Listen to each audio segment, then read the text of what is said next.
అంబరీషునితో నారదుడు ఈ విధంగా వైశాఖ మహత్యాన్ని వివరిస్తున్నాడు. శృతదేవుడు శృతకీర్తికి శంఖవ్యాధుల సంవాదాన్ని వివరిస్తూ ఇట్లా చెప్తున్నాడు. శంఖముని మాటలు విని కిరాతుడు ఇట్లను: స్వామి, విష్ణువుని ఉద్దేశించి చేయి ధర్మాలు, పూజలు ప్రశస్తములు. వాటిలో వైశాఖ మాస వ్రతధర్మాదులు మరింత ప్రశస్తాలని చెప్పారు. బ్రహ్మజ్ఞాని, వారిని చెప్పు ప్రమాణం ఏమిటి? వారిని తెలుసుకుంటే ఎట్లు? వానికి చెందిన ధర్మాలేవి?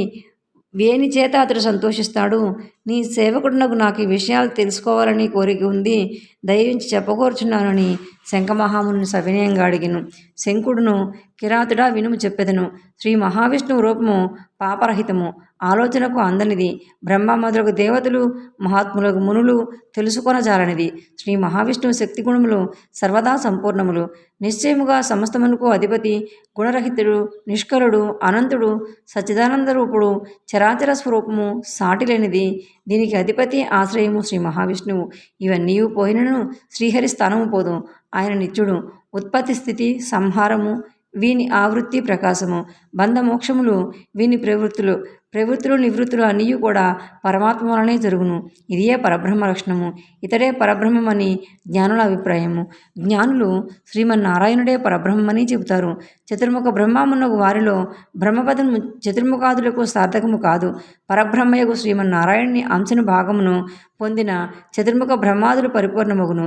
పరబ్రహ్మపదమునకు ఎట్లు వారు తగరో అలాగే జన్మదస్యంతః అను సూత్రం వలన శ్రీమన్నారాయణుడే సర్వవ్యాపకం పరబ్రహ్మ పదార్థమని వేదాంతం కూడా నిర్ణయించినది.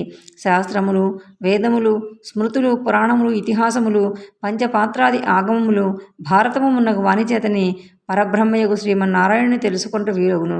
మరి వేరే విధముల చేత తెలుసుకుని జాలము. కావున వేదాదులు నెరుగుని పరబ్రహ్మకు శ్రీమన్నారాయణుని ఎరగజాలరు. పరదైవము వేదవేద్యుడు సనాతనుడు శ్రీహరిని ఇంద్రియాదుల చేత తర్కములు చేతను తెలుసుకొని శక్యము కాదు. ఇతని అవతారములను, కర్మలను తమ బుద్ధి కొలదిగా తెలుసుకుని సర్వజీవములు ఆయన అధీన వృత్తములై ముక్తిని పొందుచున్నవి. శ్రీహరి మహిమను క్రమక్రమముగా నెరగవలేను. ఇతడు సర్వశక్తి సంపన్నుడు. దేవతలు, ఋషులు, పితృదేవతలు మున్నగు వారు ఒక్కొక్క విధమైన శక్తినే కలిగి ఉన్నారు. బలము, జ్ఞానము, సుఖము మున్నగును వింటుడిచే ప్రత్యక్ష ఆగమ అనే ప్రమాణాల చేత సర్వ ప్రాణులలో మనుష్యుడు ఉత్తముడిని ఎరగవలేను. అట్టి మనుషుని కంటే జ్ఞానాదులుండటం వల్ల రాజు 100 రెట్లు గొప్పవాడు. అటు రాజు కంటే మనుష్య గంధర్వులు 100 రెట్లు గొప్పవారు. తత్వాభిమానులకు దేవతలు మనుష్య గంధర్వుల కంటే 100 రెట్లు గొప్పవారని ఎరుగుము. అటు దేవతల కంటే సప్తఋషులు గొప్పవారు. సప్తఋషుల కంటే అగ్ని, అగ్ని కంటే సూర్యుడు, సూర్యుని కంటే గురువు, గురువు కంటే ప్రాణము, ప్రాణము కంటే ఇంద్రుడు మిక్కిలు గొప్పవారు, బలవంతులు.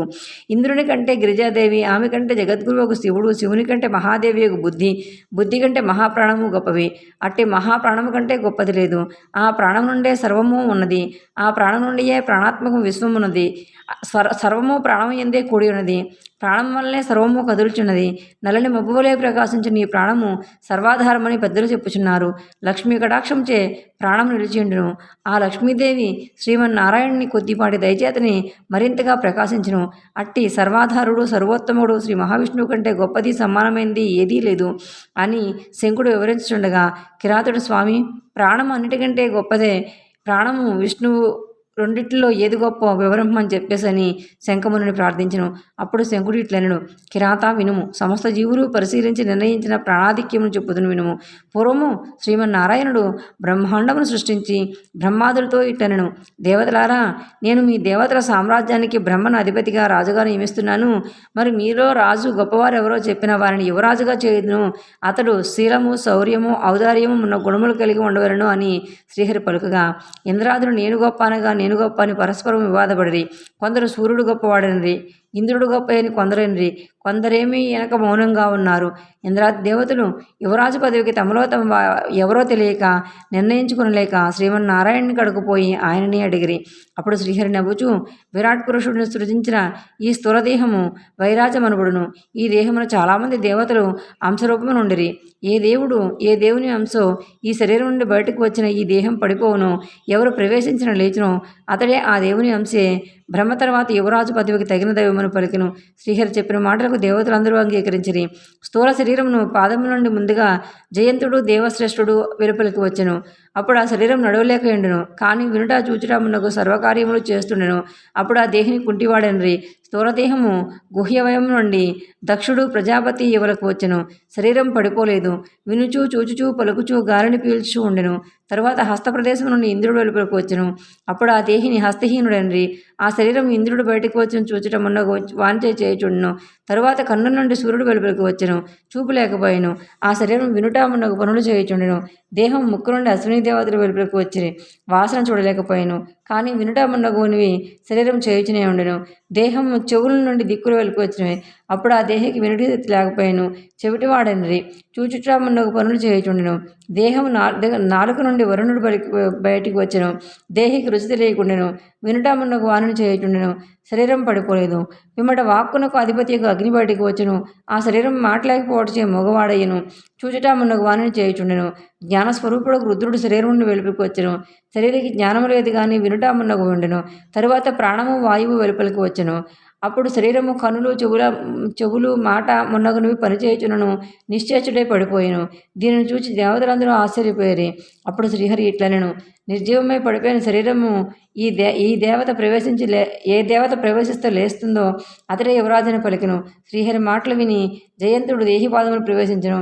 కానీ శరీరము లేవలేదు. దక్షుడు గుహ్యమును ప్రవేశించెను. శరీరము లేవలేదు. ఇంద్రుడు హస్తములందు ప్రవేశించెను. ఆ కళేబరం కదలలేదు. సూర్యుడు కనుల్లో ప్రవేశించెను. ఆ కళేబరం కదలలేదు. దిక్కులు చెవుల్లో ప్రవేశించెను. ఆ కళేబరం కదలలేదు. అగ్ని ప్రవేశించినను ఆ కళేబరం నుండి మాట రాలేదు. రుద్రుడు మనసులో ప్రవేశించను. కళేబరం కదలలేదు. పిమ్మట ప్రాణము ప్రవేశింపగానే ఆ శరీరము లేచెను. అప్పుడు బలము, జ్ఞానము, ధైర్యము, వైరాగ్యము, బ్రతికించుట మొదలగు వాణి ఎందు శక్తివంతకు ప్రాణమునే యువరాజుగా దేవతలు భావించిరి. శరీరమునకు జీవించుటకు కారణముట్టే ప్రాణమే సర్వాధికమని అనిరి. ఈ ప్రాణము తన అంశలచే పూర్ణభాగము చేతను ప్రపంచమంతటా వ్యాప్తమైండును. ప్రాణహీనముకు జగత్తు లేదు. ప్రాణహీనముకు ప్రాణియు ఈ సృష్టిలో లేదు. అట్టి ప్రాణహీనముకు వృద్ధి లేదు. ప్రాణము లేనిదని ఉండుట లేదు. కావున ప్రాణము సర్వజీవుల కంటే అధికము. దానిని మించిన బలాఢ్యమైనది ఏదీ లేదు. ప్రాణము కంటే గొప్పవారు సమానులు ఎవరూ ఉన్నట్లుగా ఎవరూ చెప్పలేదు, చూడలేదు. ప్రాణదేవుడు ఒక్కడే అయినను ఆయా పనులు చేయుటచే బహుస్వరూపుడవుతున్నాడు. కావున ప్రాణము సర్వోత్తమని ప్రాణోపాసన పరులు చెప్తున్నారు. సర్వ సృష్టికి వినాశములకు స్థితికి ప్రాణమే దైవమని సమర్థము. విష్ణువు తప్ప మిగిలిన దేవతలెవరూ ప్రాణమును తిరస్కరింపలేరు. ప్రాణదేవత సర్వదేవాత్మకము, సర్వదేవమయము. నిత్యము శ్రీహరిని అనుసరించి ఉండును. శ్రీహరి వశమున ఉండును. ప్రాణదైవము శ్రీహరికి వ్యతిరేకమైన దాన్ని వినదు, చూడదు. రుద్రుడు, ఇంద్రుడు మున్నగు వారు శ్రీహరికి వ్యతిరేకం చేసిరి. ప్రాణదైవం మాత్రము శ్రీహరికి ఎప్పుడు వ్యతిరేకం చేయదు. కావున ప్రాణము శ్రీహరికి బలమనిరి. కావున శ్రీ మహావిష్ణువు మహిమను, లక్షణమును తెలిసిన జీవి పూర్వకర్మవశమున సిద్ధమైన స్థూలము తన శరీరంపై ఉన్న కుబుసము విడిచిన పాము వలె తదకు సర్వోత్తమము వినాశవహితముకు శ్రీహరి పదము చేరుచున్నాడు. అప్పుడు శంఖమహాముని వివరించెను. ఆ మాటలు విని కిరాతుడు ప్రసన్న మనస్కుడై సవినయంగా అమరాజు శంఖుని ఇట్టడిను. స్వామి, బ్రహ్మజ్ఞాని, మహానుభావుడా, జగద్గురువు, సర్వేశ్వరుడు, ప్రాణము యొక్క మహిమ లోకమును ఎందుకు ప్రసిద్ధము కాలేదు? దేవతలు, మునులు, మహాత్ములు మున్నగు వారి మహిమ లోకంలో పురాణాదులేదు వినపడుతుంది కానీ ప్రాణమహాపురుషుని మహిమ ఎందుకు ప్రఖ్యాతం కాలేదని ప్రశ్నించును.